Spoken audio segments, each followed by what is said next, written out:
kisah kabaran zaman masa kerajaan Nabi mulia, masa kerajaan Nabi Sulaiman yang mad hukuman bangsi gom dunia. Masa kerajaan Nabi Sulaiman yang mad hukuman bangsi gom dunia. Ni basi uro Nabi jak meen kadengan angin sajan serta.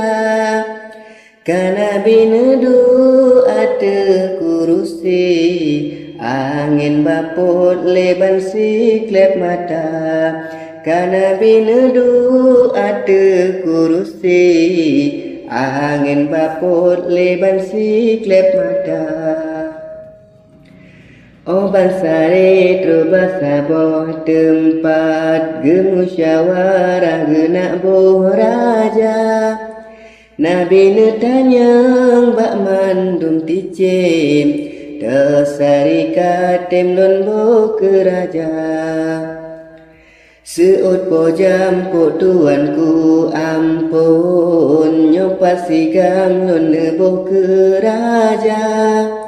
Sebab sigan lon rupa cedatat lagi ngan hebat membule mata.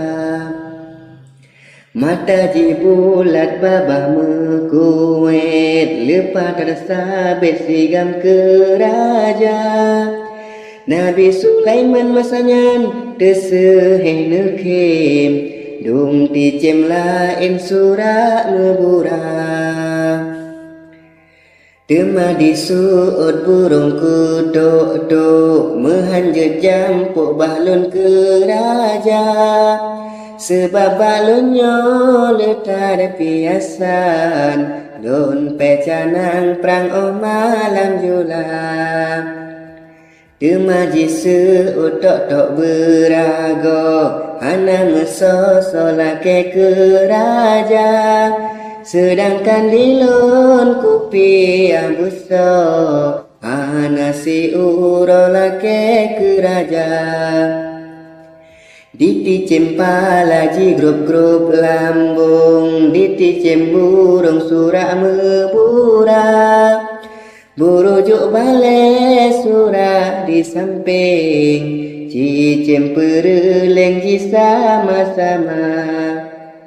Maleji tadi apa jampuk, duduk mesepuk meblek-blek mata.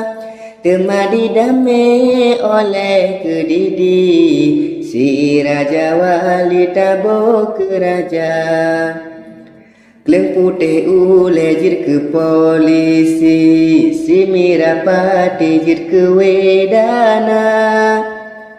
Cempala subang ke gesik gampung, cicem mirah harung guru sekolah. Dicicem dulu jet ke penerang, dicem rajangan buh ke panglima. Dicicem bruk-bruk tabuh mabidan, sebab digop nyan ke kuah-kuah. Dicicem bruk-bruk tabuh mabidan, sebab digop nyan ke kuah-kuah. Allahu Allah, Allahu Rahman. Nabi Sulaiman yang kaya raya.